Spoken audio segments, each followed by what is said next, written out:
2026 Connecticut DMV Passenger Endorsement Test 120 Questions and Complete Answers. Question 1. If unable to tell if the road is becoming icy and slippery, a driver, option A, should try guessing. Option B, may open their window and feel the front of the side mirror for ice. Option C, should look at the road closely. The correct answer is option B. May open their window and feel the front of the side mirror for ice. Explanation. If you think the road surface may be becoming icy but you are not certain, you can open your window and feel the front of the side mirror, mirror support, or antenna. If ice has formed on any of these items, the road is likely becoming icy as well. Question 2. Blocking cargo. Option A, should never be done. Option B, should only be done in poor weather. Option C, prevents cargo from moving. The correct answer is option C. Prevents cargo from moving. Explanation. Blocking is used to prevent cargo from sliding while in transit. Question 3. When starting a vehicle, the oil pressure should. Option A, slowly build up pressure over a few minutes. Option B, come up to a normal level within a few seconds. Option C, start high, then decrease quickly while the engine runs. The correct answer is option B. Come up to a normal level within a few seconds. Explanation. After starting a vehicle's engine, the oil pressure should come up to a normal level within seconds. Do not operate a vehicle if it has oil pressure that is low, dropping, or fluctuating. Question 4. Roads are the most slippery right after it begins to rain because. Option A, the water mixes with the oil and grease on the road that have not yet washed away. Option B, roads are naturally slippery. Option C, the gravel gets washed into the middle of the lane. The correct answer is option A. The water mixes with the oil and grease on the road that have not yet washed away. Explanation. Roads are particularly slippery when it first begins to rain. The water mixes with oil drippings on the road that have not yet washed away, creating a slippery and dangerous mixture. Question 5. When approaching a drawbridge with a green light, option A, you must stop. Option B, you may proceed without stopping. Option C, you must wait for the light to change to yellow. The correct answer is option B. You may proceed without stopping. Explanation. A bus does not need to stop before crossing a drawbridge controlled by a green signal light. The driver should still slow down and verify that it is safe before crossing. Question 6. When transporting cargo, drivers must check the securement of the cargo every. Option A, 10 miles. Option B, 115 miles. Option C, 500 miles.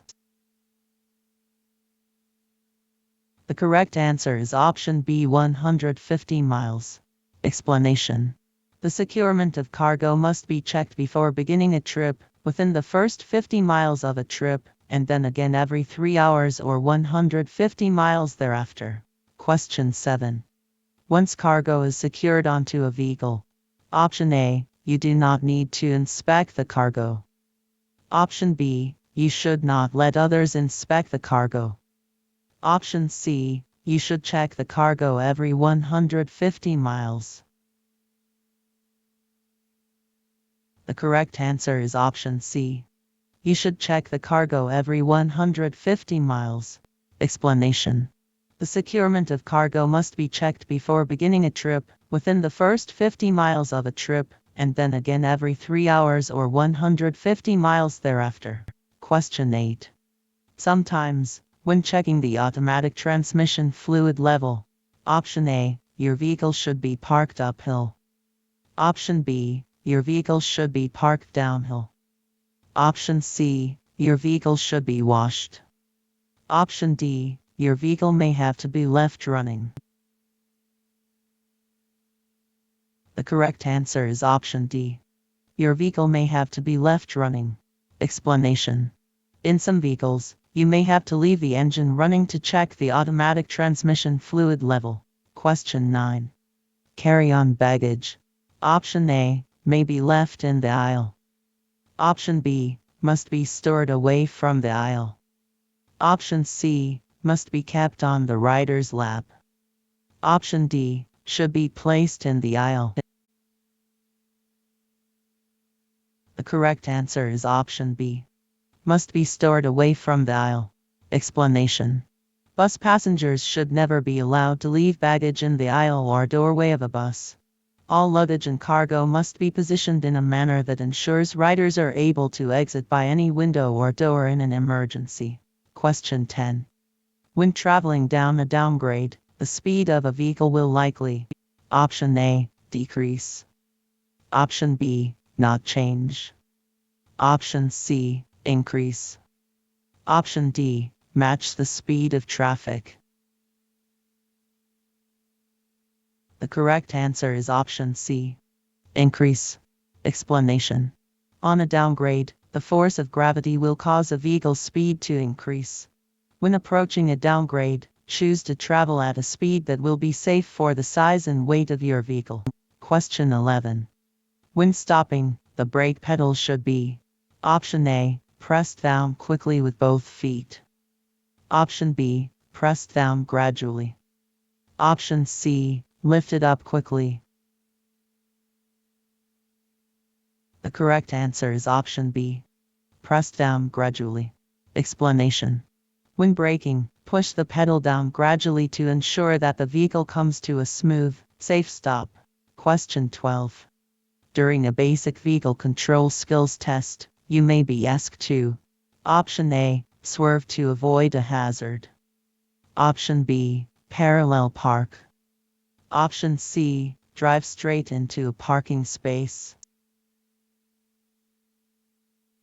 The correct answer is option B, parallel park. Explanation. Maneuvers that may be included in the basic vehicle control skills test include straight line backing, offset back/right parking, offset back/left parking, driver's side parallel parking, conventional parallel parking, and alley docking. Question 13. A cardboard box on the roadway. Option A, should be expected to be on the roadway.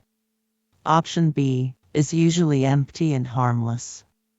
Option C, could contain a heavy object that could damage vehicles. The correct answer is option C, could contain a heavy object that could damage vehicles. Explanation. Almost any foreign object on the road poses some potential danger. For example, even something as seemingly harmless as a cardboard box could contain a hard or heavy object that could damage your vehicle. Question 14. Dual tires should: Option A, always come into contact with one another. Option B, come into contact with one another fairly regularly. Option C, not come into contact with one another. The correct answer is option C, not come into contact with one another. Explanation. When inspecting a vehicle, you should verify that your dual tires do not come into contact with one another, or with any other part of the vehicle. Question 15.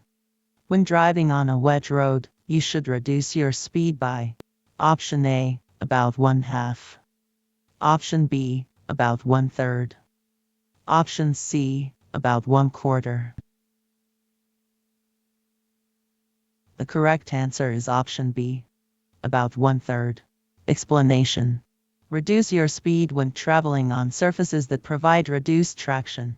Reduce your speed by about 1/3 when driving on a wet road. Question 16. If another driver is tailgating you, you should: Option A, move into the left lane. Option B, speed up. Option C, increase the space in front of your vehicle. Option D, flash your lights. The correct answer is option C, increase the space in front of your vehicle. Explanation. If you are being tailgated, it is advisable to open up the space in front of your vehicle, making it easier for the tailgater to get around you. Speeding up may be counterproductive because the driver may continue to tailgate you at the higher speed, only increasing the danger. Question 17. If turning to avoid a hazard, option A, you should brake hard. Option B, you should not brake as it may cause the wheels to lock. Option C, you should turn very sharply. The correct answer is option B. You should not brake as it may cause the wheels to lock. Explanation. You should not brake while making a quick turn to avoid a hazard. Doing so could cause your wheels to lock and make your vehicle skid out of control. Question 18. When checking power steering hoses during a pre-trip inspection, you should look for option A, leaks. Option B, secure connections to the battery. Option C, extra hose pieces available for repairs. The correct answer is option A, leaks. Explanation. When doing a pre-trip inspection on a vehicle with power steering, be sure to check the hoses, pumps, and fluid level. In particular, you should check the hoses for leaks. Question 19.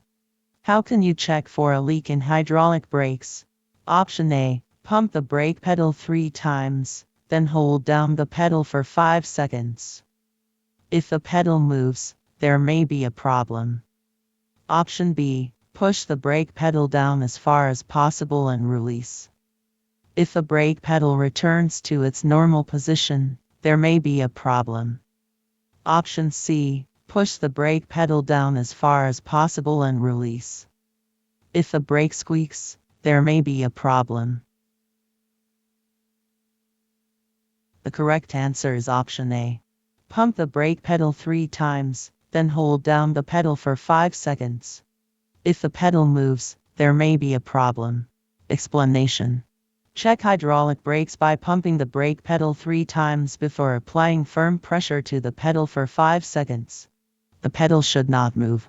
If it does, there may be a leak or some other problem in the braking system. Question 20. Which of the following is not an indication of damaged brakes? Option A, cracked drums. Option B, shoes with oil or grease on them. Option C, shoes worn thinly. Option D, pads free of oil or grease. The correct answer is option D, pads free of oil or grease. Explanation. Potential problems to check for when inspecting brakes include cracked drums, shoes or pads with oil, grease, or brake fluid on them, and shoes that are missing, broken, or worn dangerously thin.